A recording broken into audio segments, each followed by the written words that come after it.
Understand a little bit and to make you warm up a bit. But I think it's better we break here because I'm afraid otherwise we'll do nothing at all. So also because it was very strange because your playing was quite, it was quite nice to hear you playing because in some way the piece flows and it's probably eventually it might be a little slow probably. Okay. Because it's nearly too much in 4. You see what I mean? There is a limit of tempo where we can. Yeah, you see, actually, I don't remember, but it is in cut tempo. This cut, and we should make it. Not too fast because they don't need to be very fast, but the minimum that you can take into.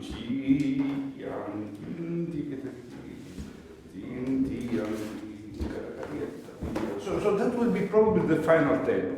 Because if you go slower than that tempo, you can think into even an adagio. It's not, but it becomes very difficult. You must be very good in making it.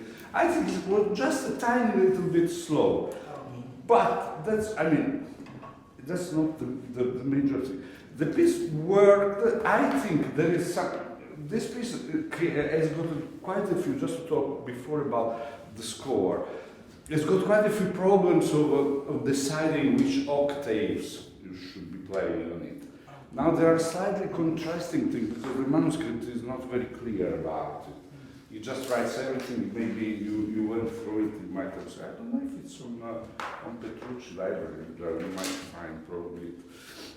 Yes. In SLP. I think it's got some. If I'm not wrong. When I played, there was this photocopy sort of, but now I think you can find on the net, like all Bach's music, all the sonata, gamba sonata, they're so fantastic. Just we can find things that in my times you had to sort of. So that one has got a manuscript. Please give me a particular, and I've got there everything in front of you. So anyway, that must be a sort of an impulse for us to go even more deeply into the score. So in this case, unfortunately, it's not very clear because it was a convention of the times to write in violin key. Apparently also per questa bella mano it's written like more in violin key, and then they put octave. So now that octave is meant to be low down, but in some cases there are some sort of discrepancies between the extension that is written and what we know about Vini's violone, because that's where the piece was played. That didn't even have the fingerboard after a certain. So you could get high up, but just harmonics. So when we found that extension, it's very unlikely that was sort of on string, in string. because there were nothing where we could press the string on. So that's a bit, and that's what I tell you honestly. That's partly the reason why I haven't still played it in concert, because each time you play one way, somebody will tell you, no, that's the wrong octave. So at some point you have to decide. I think probably to do it all like I think it's written nowadays, it wouldn't probably work on modern bass. Because if you try and tune in thirds your bass just out of fun, I can't really play violon. I might, when I retire from La Scala, get a Viennese violon and the gamba because I love them, so, and start practicing. But you can get an idea if you tune the bass in thirds, also on guitar, how much more the instrument sort of vibrates and makes these arpeggios fill up the room of sound. So with the modern bass, that doesn't get the same result. So we must in some way take these concepts, because of Meister, Banal, Dieter, they're all the same. They got a first movement that is usually allegro, moderato, I would say maestoso. I think it should be played much faster than the first one, and a bit this one as well. And this one makes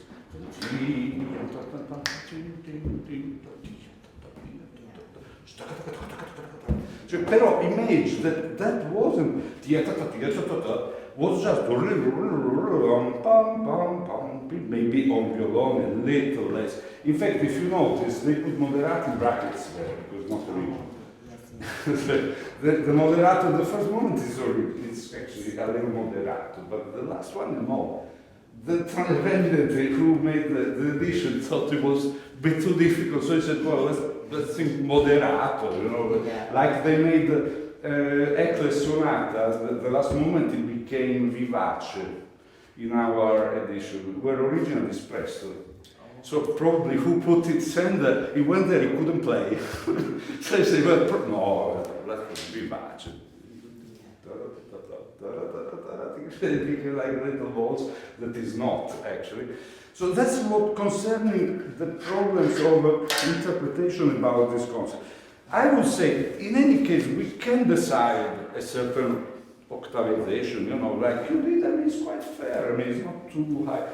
Now, there is a problem, I think, in your case, technically, I think either you grow up or you put the bass down.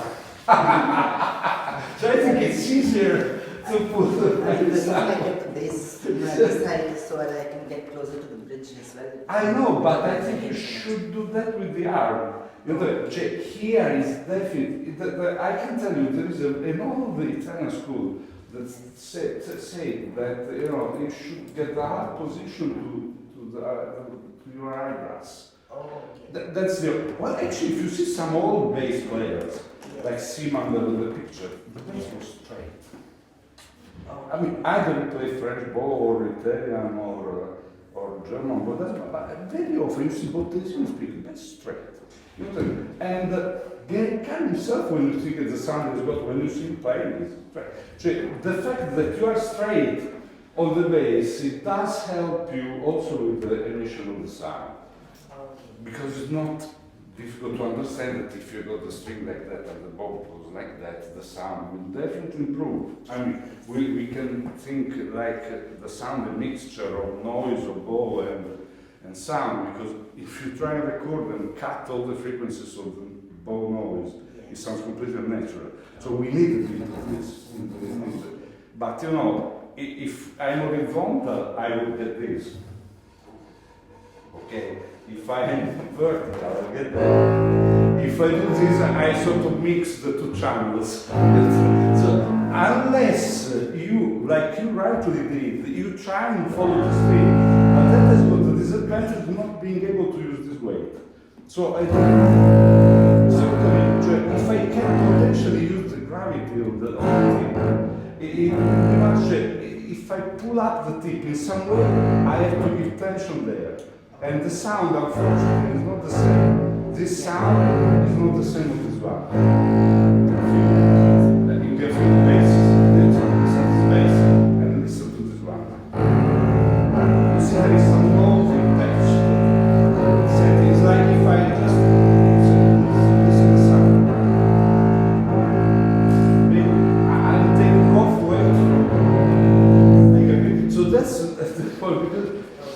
very often we are very much concerned about the technical emission of the notes, but we lose sometimes control on how important for the sound is a proper position. So my approach, it has been to slightly go more towards sound than towards technique. I mean, I found my way quickly and explain, because you may tell me that being straight, look, I set it up like it would be okay for me, and then you can transpose it. I exaggerated it. Well, probably it's a little low. But just a tiny bit. Let's see. Because maybe the German volume is a little extra.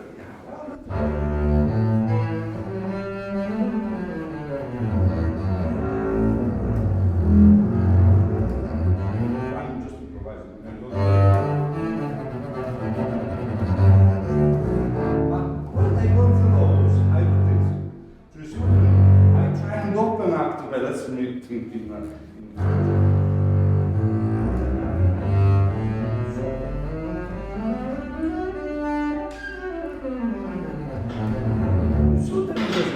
I don't consider the bass like fixed in one point. I try and adjust the position of the bass in function of what of the extension we're in. So in a way, when you see sitting down here for the top, it would be. Some of my colleagues, they say it is not stupid at all.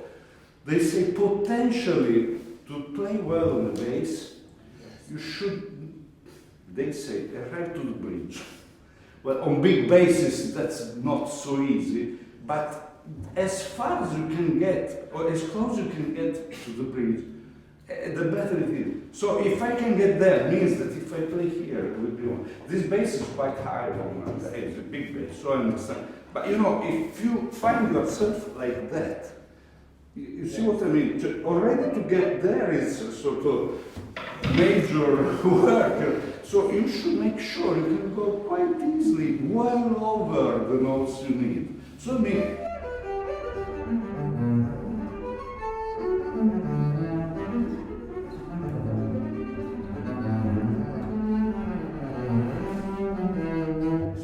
so to get to the D is not a problem. So that's what. Now you are a little bit shorter than me, not very much.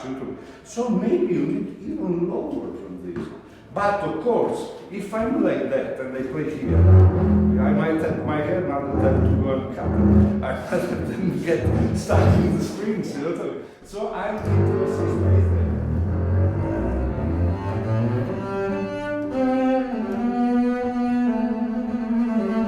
See? So I get both advantages. So that's my idea of, and that's why I much rather like to play standing up. Unless when I'm in the orchestra, but of course you have also to survive, you know, to exactly, you see how easily you can get that. Let's say that, okay, I keep it, because it depends also from the length of the arm, right? So I happen to be with quite long arms, so I can keep it lower down because I don't have the problem. But maybe for me it is hard to so I would like to have a sort of visual effect where the bass it's not an oppression on you. It's not like a sort of a tower falling that you are holding, but some sort of real friend that you hug and you kiss and you get nice sounds of it and you have a close relation. You know? So I'm just curious to see. Just try now and put the ball on the bass.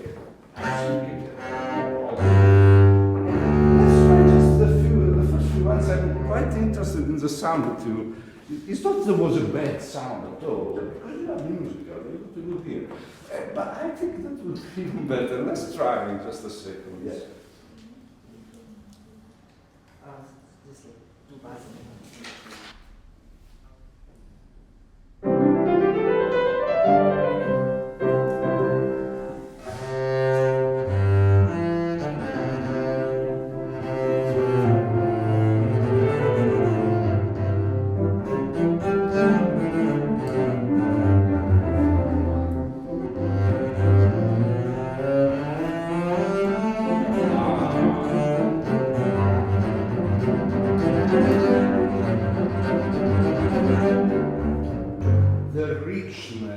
you know, the decibels are the same if we go measure it with, but the balancement of the harmonics of the string is completely different.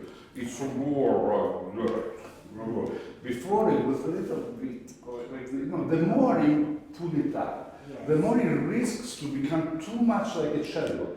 So we shouldn't get the sound of the cello. We must get a singing sound, thinking, refined, like a sort of, but it's bass. We play that bass, cellists, you know, we play that. So I suggest you, Giuseppe, to sort of think about with your teacher, you know, in pulling a little bit lower, like we did, nothing extreme, so that this doesn't get in the way or in your neck, and that you see, because the more you pull it lower down anyway, and the easier it is to get down. It's a false type of thought that if you pull it up, you go lower down easily, because the more you pull it up, the more this gets higher. In fact, there is one thing is not instinctive, that to go down easily, to go down one thing that, you know, instinctively, if I want to get there, I will do this. The instinct, if I want to get there, you know, I try and go towards it. And that's what the bass doesn't work. So if I have to get there and I do this, you understand that if I want to get there, I must do that. You see what I mean? I must pull the bass towards me. So I have to open up to this road, and then I can get down. If that means being like a runner, doesn't matter, no, because you don't play the whole piece, I hope, there. So eventually you go back in the position. But if you know, if you're here and you see what I mean? So the more you go towards the bass, the more difficult it becomes to get higher. The last thing about the articulation you give. Yes. Well, there were some missing articulation on the internal fingers. First, it's okay. Fourth, it's okay. Third, sort of, and second, just about. So each time you had to articulate with second and third finger, the sound became. Vibrato was. I mean, sometimes well, I couldn't understand if you wanted to vibrate or not. I mean, it was so. You should make it clear if you want to vibrate or not. I think you need, I mean, if you play on modern strings with normal bow and a little bit you have to vibrate. Now, maybe the vibrating in this music, sometimes it doesn't start straight away. I mean, it's a little bit out of context. You've heard. It might be more. It might be very. Sometimes it might work if vibrato starts from the still note, you know, and then starts vibrating, getting to a top and flowing down. It's like a sort of, you know what I mean?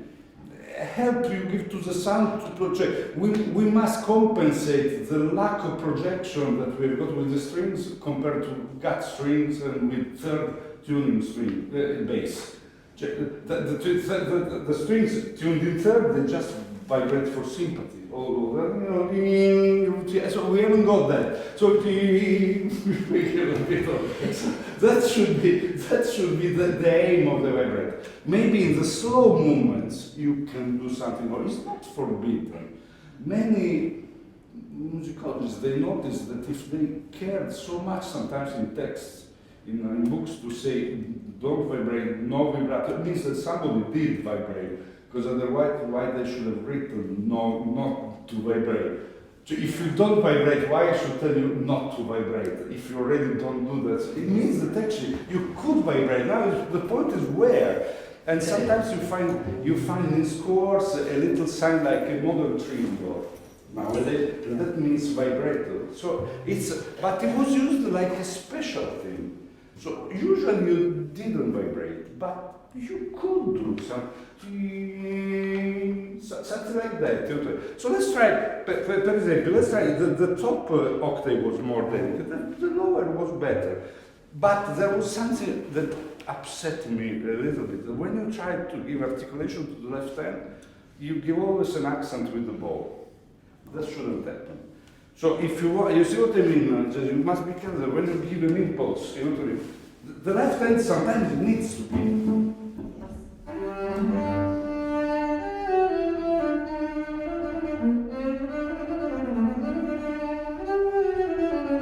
So not.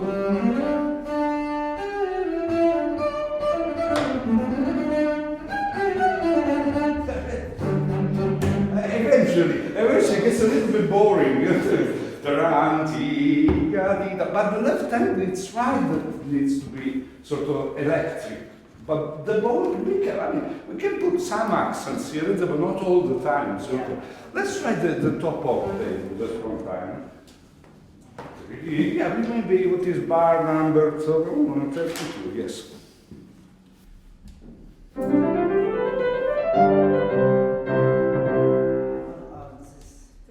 Sorry, yeah, when he gets to the soul, when he gets to what is G major. Yeah, exactly.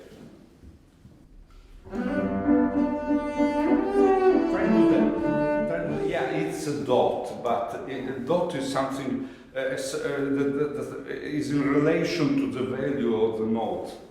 So if you got a dot of a quarter note, it's not a dot of a 16th note. Trinity. So give some resonance to Trinity. Yeah, it's more important the syncope. Trinity. So not bad. Yes, play a little louder, yeah. Yes.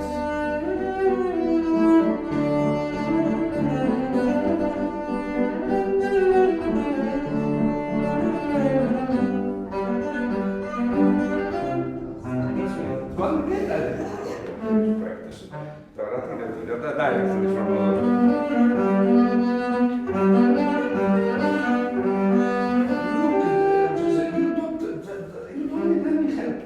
finger. You can press the string by itself. It doesn't need the sound to help it. Yes, exactly.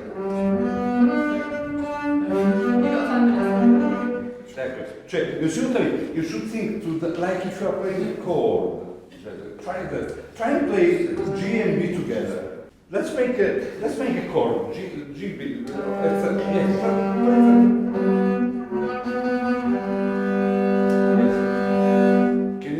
Like a scale,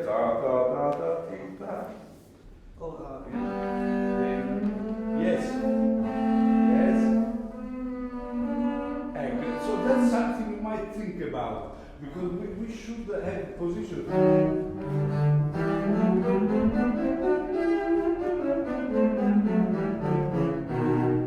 Now the trumpet. Sometimes you can also do that, or even.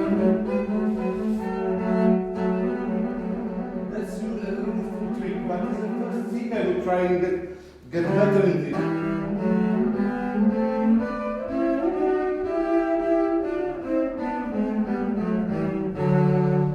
Because these are just chords.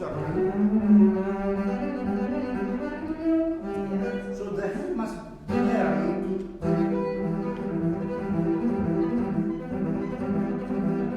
So that you to think in chords. Even when you play Ettorre,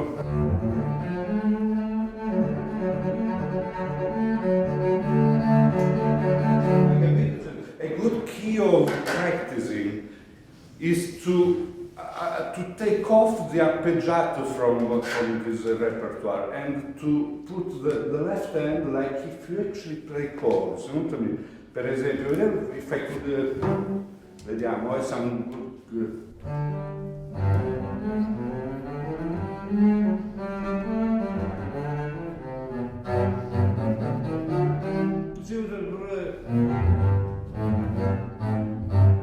No, quello non è un buon punto, ma qui sì però. For instance, in general, I think these arpeggios would work better if you do them on 3 strings. Quindi, per esempio.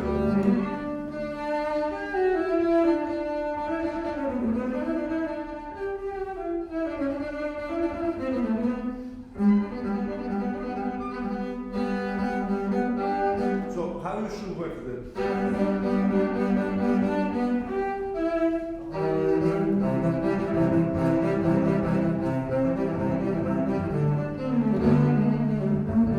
Capito?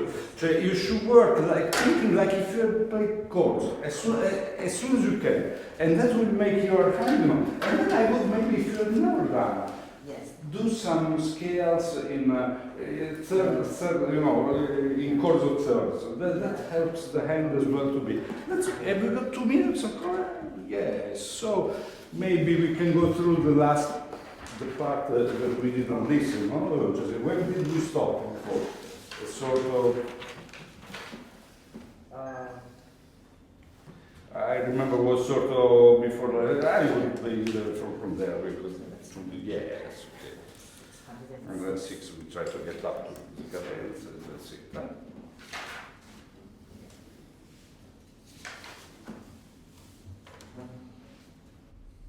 Yeah, I don't like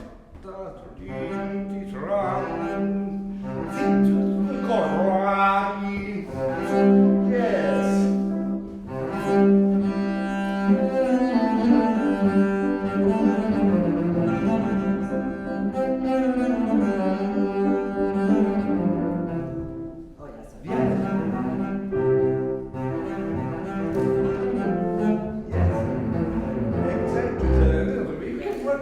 But that is more like, I mean, if we want to give a sort of, make people understand that we know that, you know, give a sort of resemblance with what the concert might have sounded like, that sort of set of positions, it works better. And you can go sometimes as far as even back, you know, or something. You can even with thumb back. If you want to sort of make something special, well, of course it's not forbidden or not obligatory, yes. But that's how, you know, it makes immediately brings you to another style, to another epoch, you know what I mean? Well, great, probably we got to 35.